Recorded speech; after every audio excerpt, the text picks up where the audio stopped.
Assalamualaikum warahmatullahi wabarakatuh. Nama saya Putra Pratama Prawira dari kelas 11 PS4. Akan menjelaskan kerajaan Hindu-Buddha dan kerajaan Islam Nusantara. Pertama yaitu kerajaan Hindu-Buddha, kerajaan Majapahit. Kerajaan Majapahit berletak di sekitar Sungai Berantas dan Sungai Begawan Solo. Kerajaan Majapahit juga berdiri pada tahun 1293 Masehi sampai 1500 Masehi.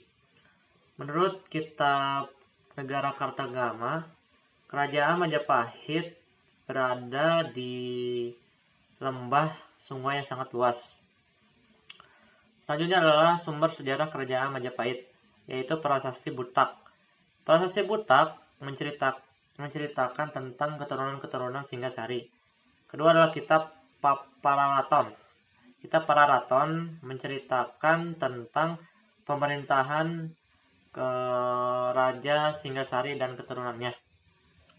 Dan yang ketiga adalah Prasasti Kudadu. Prasasti Kudadu menceritakan tentang perang antara Raden Wijaya dan pasukan kerajaan Kediri. Selanjutnya adalah sistem politik dan pemerintahan kerajaan Majapahit. Sistem politik yang dianut adalah sistem birokrasi. Sistem birokrasi yaitu adalah diibaratkan raja adalah keturunan dewa, dan masyarakat pun menyembah raja tersebut menjadi dewa. Dan raja selanjutnya ialah putra mahkota dari raja tersebut. Selanjutnya kehidupan ekonomi kerajaan Majapahit. Kerajaan Majapahit bercorak agraris. Karena itu banyak masyarakat kerajaan Majapahit berprofesi sebagai petani.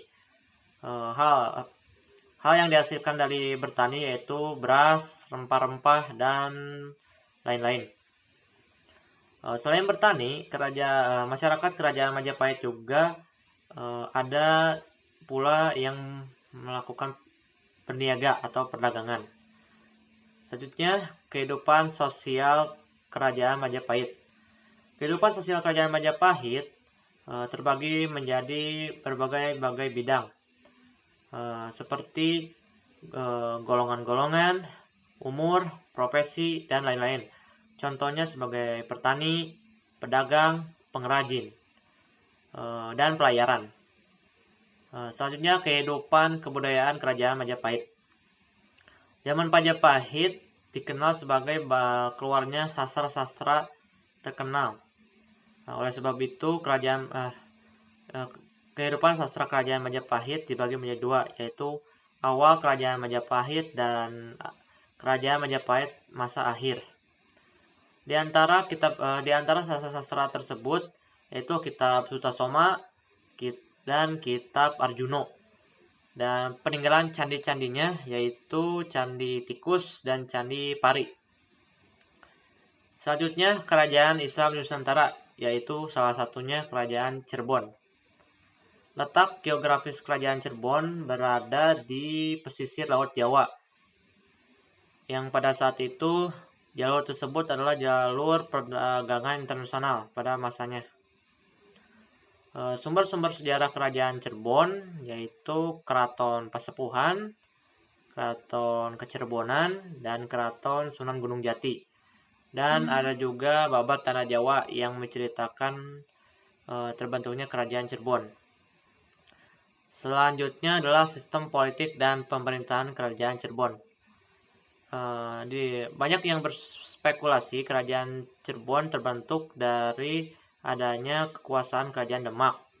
Pada saat itu polemik di kerajaan Demak menggeledah, dan Cakrabuana atau Haji Abdullah menyebarkan agama Islam di kota, yang menyebabkan kerajaan Cirebon dibentuk. Selanjutnya adalah kehidupan ekonomi kerajaan Cirebon. Banyak masyarakat Cirebon didominasi oleh nelayan atau pelayar yang mencari ikan sebagai bahan pangan untuk makan. Kerajaan Cirebon juga membentuk bandar-bandar yang berfungsi sebagai tempat untuk bersinggahnya pedagang yang dari luar kota kerajaan Cirebon. Selanjutnya, kehidupan sosial kerajaan Cirebon. Cirebon berasal dari kata caruban yang berarti campuran.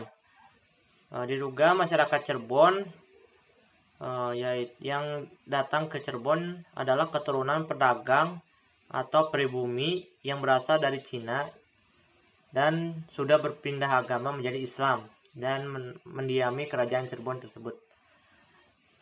Selanjutnya adalah kehidupan kebudayaan kerajaan Cirebon. Banyak adat istiadat yang masih dilestarikan oleh masyarakat Kesultanan Cirebon pada saat ini. Di antaranya adalah perayaan upacara Maulid Nabi, yang kedua